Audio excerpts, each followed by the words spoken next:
For decades, we've all heard the same story. The future? It all comes down to two things: getting more energy and building faster computers.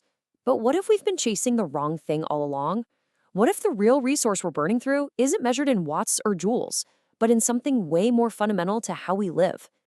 Okay, so let's break this down. On the left, that's the bottleneck we've been completely obsessed with, right? Energy, watts per flop, all that stuff.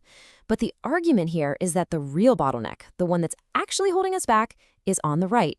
It's trust. I mean, we have computation on a planetary scale, but what we're seriously lacking is coordination, coherence, the ability to just get on the same page and move together. And this quote just nails it. Think about it. Energy makes your car go, sure, but trust is what lets thousands of cars move through a city without descending into total chaos. It's the invisible operating system that makes our entire society function. And right now, that OS is riddled with bugs. So let's really dig into this idea of trust as the new energy. We're going to explore how our relentless push for efficiency has kind of accidentally sparked this massive crisis of coordination. And we'll see why we have to start treating trust not as some fuzzy, soft skill, but as a critical piece of infrastructure.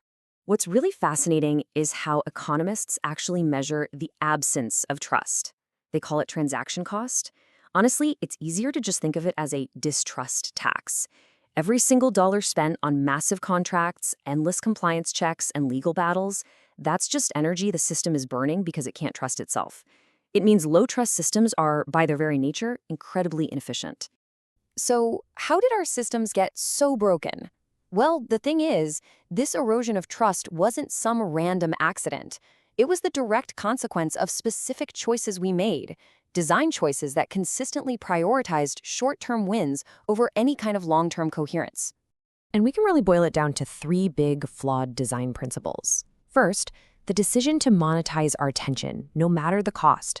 Second, the choice to optimize systems for raw efficiency, often at the expense of human dignity. And third, a bad habit of hiding the true trade-offs and consequences of our decisions. So first up, monetizing attention. And wow. This data point from Facebook's own research is just staggering. The algorithm wasn't neutral. It was explicitly designed to give 5 times more weight to an anger reaction than a simple like. Why? Because outrage keeps you glued to the screen. We didn't just accidentally stumble into a polarized, angry online world. We literally engineered it that way. Second, this idea of choosing efficiency over dignity.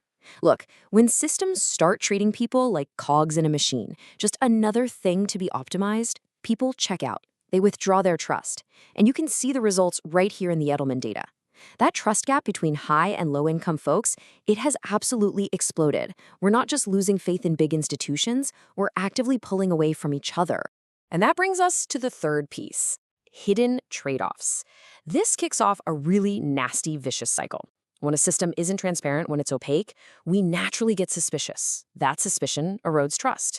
Lower trust means more friction, more costs, that distrust tax we talked about, which then creates pressure to optimize even more aggressively, often in dehumanizing ways. And boom, the feedback loop is complete.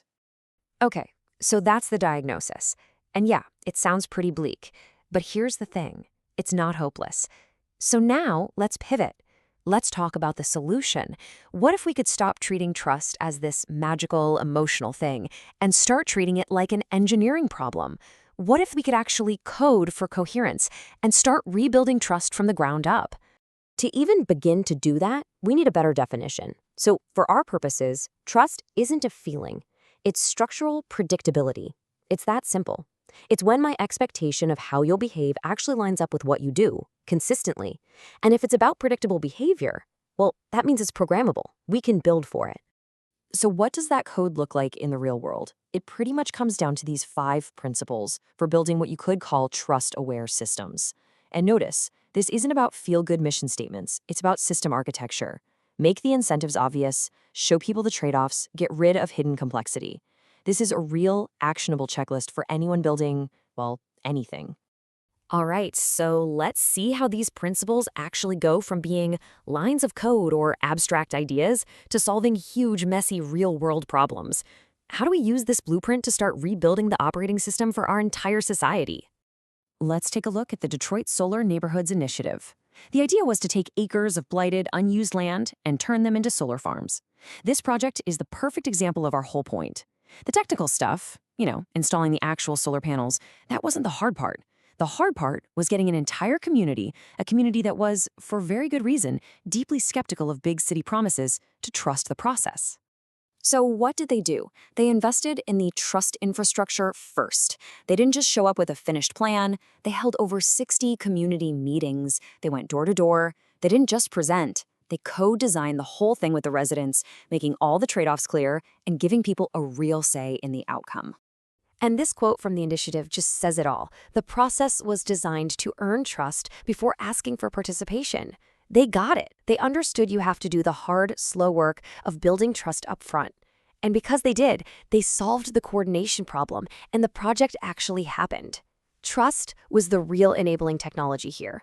And we have to remember the human cost of getting this wrong is just immense. A systemic trust deficit doesn't just make our economy inefficient. It makes us lonely, stressed, and sick. This data from the APA shows this deep, painful crisis of connection. More than half of adults feel isolated. This isn't just a bad mood. It's a direct, measurable result of living inside low-trust systems that basically make disconnection the default setting. So let's bring it all back to that core economic argument. Low-trust systems are fundamentally wasteful. They just leak energy into defense, into bureaucracy, into friction.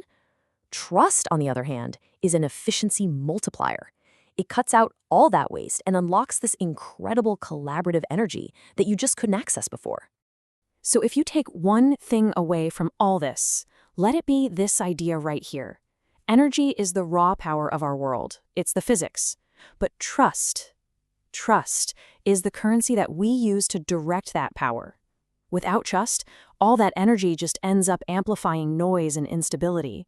But with it, that same energy builds civilizations. And that really just leaves us with one last question to think about. Think about the systems you have to deal with every single day. Your job, your local government, even the apps on your phone.